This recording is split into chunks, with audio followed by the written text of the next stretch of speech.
வணக்கம், நான் சந்துரு. நாம் இன்னைக்கு திருவண்ணாமலை அண்ணாமலையார் கோவிலுக்கு தான் வந்திருக்கோம். இன்றைக்கி பௌர்ணமி நாளுன்றதுனால கூட்டம் கொஞ்சம் அதிகமாகவே இருக்குது. திருவண்ணாமலை பஞ்சபூத கோவில்களில் அக்னி திருத்தலமாகவும் விளங்குது. அதே நேரத்தில் நினைத்தாலே முக்தி அளிக்கும் திருத்தலமாகவும் இந்த திருவண்ணாமலை விளங்குது. இந்த திருவண்ணாமலையில் சிவபெருமானே மலையாக காட்சியளிக்கிறார். அதன் காரணத்தினால இந்த மலையை சுற்றி கிரிவலம் வருவாங்க. பௌர்ணமி நாட்கள் மட்டும் இல்லாமல் அனைத்து நாட்கள்லையும் கிரிவலம் வருவாங்க. இங்கு சிவபெருமான் அண்ணாமலையாராகவும் பார்வதி தேவி உண்ணாமலையால் அம்மையாகவும் காட்சியளிக்கிறாங்க. இந்த கோவிலில் பௌர்ணமி கிரிவலம் மற்றும் கார்த்திகை தீபம் மிகவும் சிறப்பானதாக பார்க்கப்படுது. முதல்ல நாம தரிசிக்கிறது திருவண்ணாமலையின் காவல் தெய்வம் பூத நாராயண பெருமாள். இவரை தரிசித்த பின்னாடி தான் நாம கிரிவலம் வரணும். அடுத்ததாக இரட்டை பிள்ளையார் கோவில். இங்கு 2 பிள்ளையார்கள் காட்சியளிக்கிறாங்க. விநாயகரும் வழிபாடு பண்ண பிறகு நாம கோபுரத்து முன்னாடி இருந்து கிரிவலத்தை ஸ்டார்ட் பண்ணலாம்.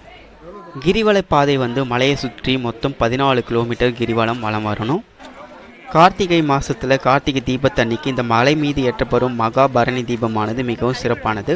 இந்த பௌர்ணமி நாளில் நம்ம சிவபெருமானை தரிசிக்கிறது மிகவும் சிறப்பானது. இங்கேருந்து இந்த பௌர்ணமி நன்னாளில் நாம் ராஜகோபுரத்தை பார்க்குறதுக்கு ரொம்பவே அழகாக இருக்குது. லைட் வெளிச்சத்தில் பார்க்குற இடம்லாம் அவ்வளோ கூட்டம் இருக்குது இங்கே. ஏன்னா இங்கேருந்து தான் எல்லோரும் கிரிவலத்தை ஸ்டார்ட் பண்ணுவாங்க. முதல்ல கற்பூரத்தை இந்த இதுவில் ஏற்றிட்டு அதுக்கப்புறம் கிரிவலத்தை ஸ்டார்ட் பண்ணுவாங்க எல்லோரும். எவ்வளோ பிரகாசமாக எரியுது பாருங்கள் இந்த இதுவு. அந்த அக்னியோட நெருப்போட ஹீட்டு இங்கே வரைக்கும் வருது. கிரிவல பாதையில் நாம் முதல்ல தரிசிக்கிறது இந்திரலிங்கம். இது கடந்து 8 மூலைக்கும் 8 லிங்கங்கள் இந்த திருவண்ணாமலையை சுற்றி இருக்குது. அடுத்ததாக வருணலிங்கம். இது மாதிரியான லிங்கங்கள் இருக்குது. அது மட்டும் இல்லாமல் விநாயகர் கோவில்கள், ஏராளமான கோவில்கள் இங்கே இருக்குது. இது ஒரு விநாயகர் கோவில்.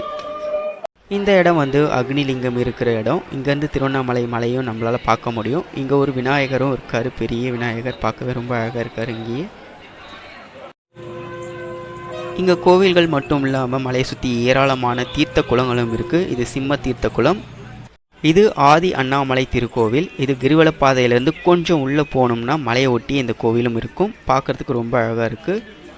இந்த கோவில் காலையில் தான் திறப்பாங்க. நைட்டில் பௌர்ணமி நாள்னா கூட திறக்க மாட்டாங்க. இந்த கோவில் வெறும் கோபுரத்தை மட்டும்தான் பார்க்கணும். 14 கிலோமீட்டர் மலையை சுற்றி கிரிவலம் நாம் காலையில் சுவாமியை தரிசனம் பண்ணலாம். ஓகேங்க, இந்த வீடியோ பிடிச்சிருக்கோம் நம்புகிறேன். மீண்டும் அடுத்த வீடியோவில் சந்திக்கலாம். Until bye from Chandru.